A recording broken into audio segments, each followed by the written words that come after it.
আসসালামু আলাইকুম নমস্কাৰ পোনপ্ৰথমতে মই মোৰ ফালৰ পৰা সন্মানীয় সাংবাদিক বন্ধুসকলক আন্তৰিক অভিনন্দন তথা ধন্যবাদ জনাইছো। মই আদম খান এইখন শৰীয়তপুৰ হাই স্কুলৰ এছএমডিচিৰ সভাপতি হওঁ। সভাপতি হিচাপে মোৰ যিখিনি কৰণীয় যিখিনি দায়িত্বভাৰ মোৰ ওপৰত চৰকাৰে অৰ্পণ কৰিছে সেইখিনি মই 100% মই ট্ৰাই কৰিছো। মই জনামতে অৱসৰী প্ৰধান শিক্ষক মাননীয় আবু তাহেৰ খান সাহাবে যেতিয়া এইখন স্কুল পৰিচালনা কৰিছিল, স্কুলৰ প্ৰধান শিক্ষক আছিল, তেতিয়াৰ নিয়ম আৰু বৰ্তমানৰ নিয়ম আমাৰ নৱনিযুক্ত ভাৰপ্ৰাপ্ত প্ৰধান শিক্ষক মাননীয় ৰফিকুল ইছলাম খান সাহাবে যেনেকে মিড ডে মিল সম্পৰ্কে ছাত্ৰ ছাত্ৰীসকলক মিড ডে মিল খুৱাই আছে, চাউল সমবায়ৰ পৰা আনি আছে, এই সম্পৰ্কে আমাৰ লগত সদায় শ্বেয়াৰ কৰি আছে। চৰকাৰেতো আমাক কমিটি এনেই দিয়া নাই, ঘোঁৰাৰ গা কাটিবলৈতো দিয়া নাই। আমিতো ঘৰত বহি নাথাকো। সপ্তাহত কমচে কম 4-5 বাৰ মই স্কুলত আহি তদন্ত কৰোঁ। অৱসৰী প্ৰধান শিক্ষক মাননীয় আবু তাহেৰ খান সাহাবে এক সপ্তাহত যিমানখিনি পইচা খৰচ কৰি মিড ডে মিল সম্বন্ধে খৰচ কৰিছিল, মই জনামতে এইজন নৱনিযুক্ত ভাৰপ্ৰাপ্ত প্ৰধান শিক্ষক মাননীয় ৰফিকুল ইছলাম সাহাব যথেষ্ট সচেতন। এই কাৰণেই সচেতন, তেখেতৰ ওপৰত মানে কেতিয়াবা কোন সময়ত কি ইনজাম বা আনে, যাৰ কাৰণে তেখেতে সদায় সচেতন। আমি সদায় স্কুলত আহি পেলাই তদন্ত কৰি আছো, সদায় ছাত্ৰ ছাত্ৰীসকলৰ লগত আমি শ্বেয়াৰ হৈ আছো। ছাত্ৰ ছাত্ৰীসকলৰ লগত প্ৰত্যেকটো ক্লাছত গৈ মই ছাত্ৰ ছাত্ৰীসকলক সুধি থাকো যে তোমালোকৰ কি প্ৰব্লেম, কি অভাৱ, মিড ডে মিল ঠিকমতে চলি আছে নে নাই, তোমালোকক মিড ডে মিল যেনেকৈ দিব লাগে গাইডলাইন মতে দিছে নে নাই। ছাত্ৰ ছাত্ৰীসকলে 100% সঁচা কথাই কৈছে, নাই ছাৰ কোনো প্ৰব্লেম নাই।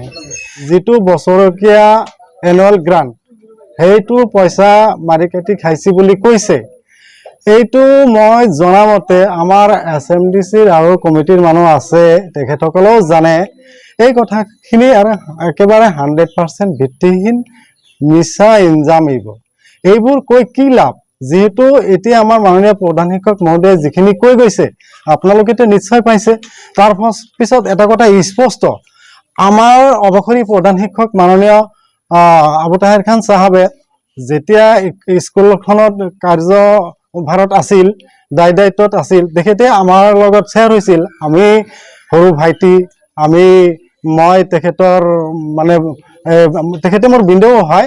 সেই হিচাপত তেখেতক মই সুধিছিলোঁ যে একচুৱেলি মিড ডে মিলৰ চাউল কিমানখিনি পায়, সভাপতি হিচাপে মই সুধিছিলোঁ।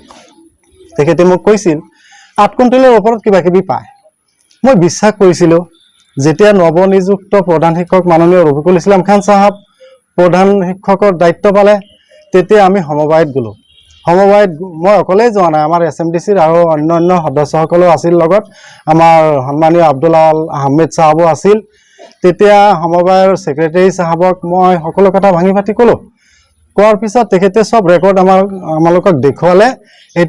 মানে অৱসৰী প্ৰধান শিক্ষক মহোদয় আবু তাহেৰ খান সাহাবে তেখেতে 8 কুইণ্টেলৰ ওপৰত কিবা কিবি কৈছিল, কিন্তু আমি বাস্তৱ ফিল্ডত পালোঁ 11 কুইণ্টেল 14 কেজি। তেতিয়াহ'লে ইমান দিনে ইমানখিনি চাউল তেখেতে কি কৰিলে?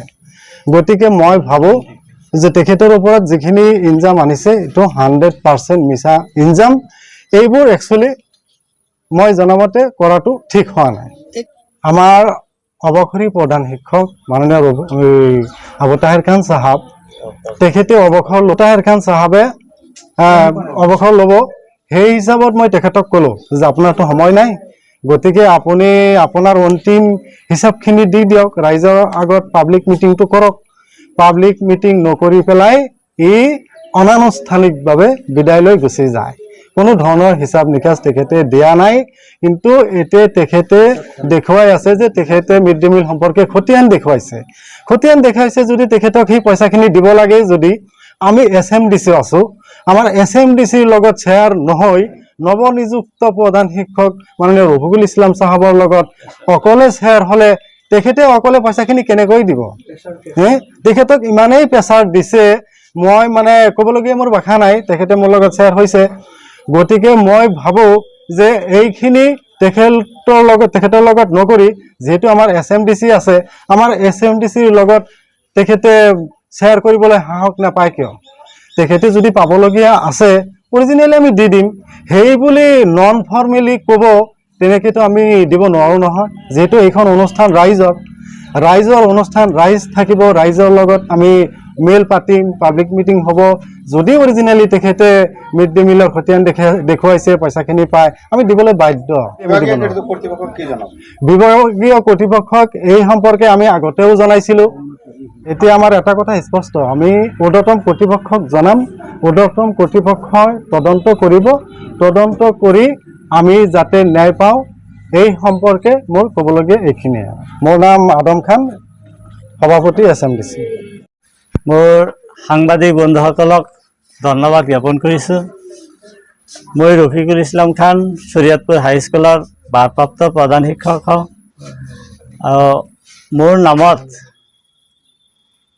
চাউল বিক্ৰীৰ যিটো অভিযোগ উত্থাপিত হৈছে এইটো সম্পূৰ্ণৰূপে ভিত্তিহীন বুলি কওঁ ভুৱা প্ৰচাৰ এটা চলাইছে আৰু মোৰ আগৰ প্ৰাক্তন প্ৰধান শিক্ষক ডাঙৰীয়া মোক কাগজে কলমে মেনেজিং কমিটিৰ নোহোৱাকৈ মোৰ কাগজে কলমে তেখেতে মোক বুজাই দিছে যে তেখেতৰ দিনত 1 কুইণ্টেল 75 কেজিৰ চাউলৰ ওপৰত তেখেত ঋণ দেখুৱাইছে আৰু মিড ডে মিলৰ পইচাৰ ক্ষেত্ৰত তেখেতে 96,000 টকা ঋণ দেখুৱাইছে আৰু মোৰ কাৰ্যকালত মই যিখিনি চাউল পাইছোঁ আজিলৈকে এইটো মাহত খোৱাৰ পিছত 8 কুইণ্টেল 56 কেজি ওপৰত আমাৰ ষ্টক আছে আমাৰ সাংবাদিক বন্ধুসকলে ইয়াতে ৰুমত দেখিব পাৰে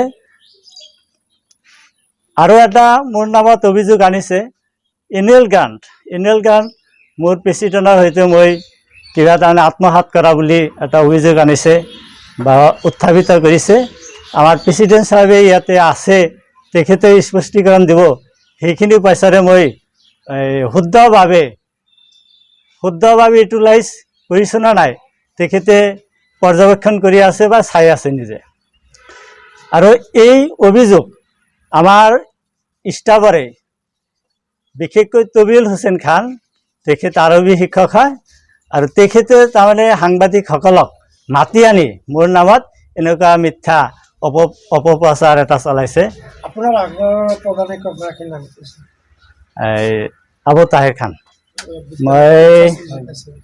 মই 1 ফেব্ৰুৱাৰীৰ পৰা পাইছোঁ আজি 5 মাহ হ'ল আপুনি আহাৰ পিছত কিমান কুইণ্টেল চাউল আৰু কিমান টকা মোৰ আহোঁতে মোৰ দিনত তাৰমানে 66,000 টকা মই উইথড্ৰল দিছোঁ আৰু বাকী টকা আছে সেইখিনি মই এতিয়া উইথড্ৰল দিয়া নাই 66,000 টকা কিমান টকা আপোনাক পাইছে এইখিনি টকাৰ বেলেঞ্চটো অলপ পইচা আছে বেছি নহয় 4-5 হাজাৰ মান হ'ব লাগে চাউল কিমান উইথড্ৰল কৰিছে চাউল মই উইথড্ৰল কৰিছোঁ যোৱা মাৰ্চ মাহত 11 কুইণ্টেল 14 কেজি আৰু যোৱা মে মাহৰ 30 তাৰিখত পালোঁ 9 কুইণ্টেল 95 কেজি এতিয়া ষ্টক আছে 8 কুইণ্টেল 56 কেজিৰ ওপৰত আছে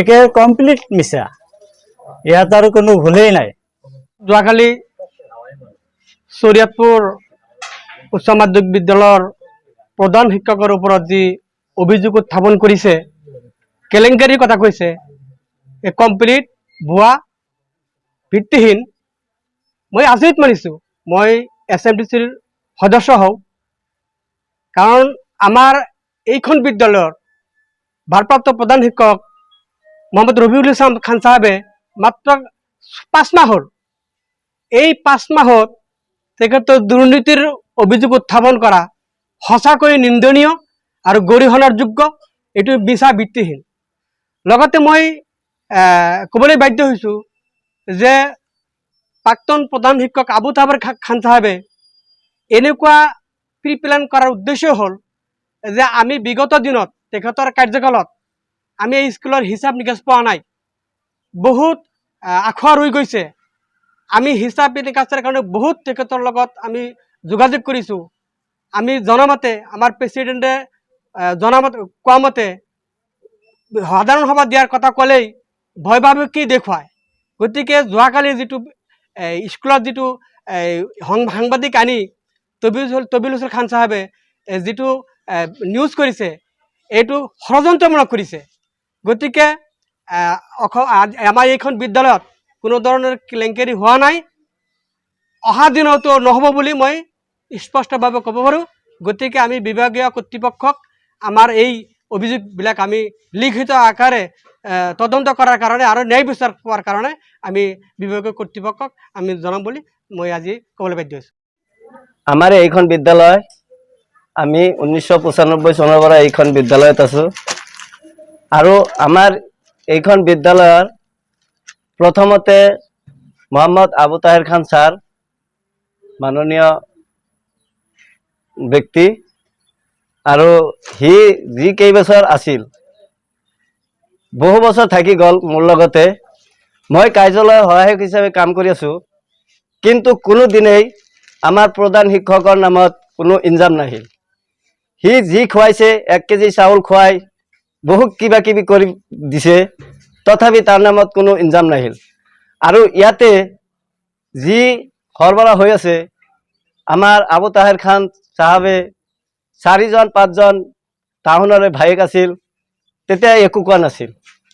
এতিয়া মানে আমাৰ নিযুক্তি মোহাম্মদ ৰফিকুল খান চাহাব এই নিযুক্তি পোৱাত টাউনৰ মাজত কি হৈছে যে আমি চাউলো খুৱাই আছোঁ ঠিকমতে, আমাৰ আগৰ প্ৰেচিডেণ্টে বা আমাৰ যি ভাৰপ্ৰাপ্ত প্ৰধান শিক্ষকে কৈ গৈছে যে আমি সকলোখিনি ল'ৰা ছোৱালীৰ ওচৰত যি সুধিব লাগে তাকে সুধিছোঁ, খোৱা বোৱা কেনে হয় তাকেও সুধিছে।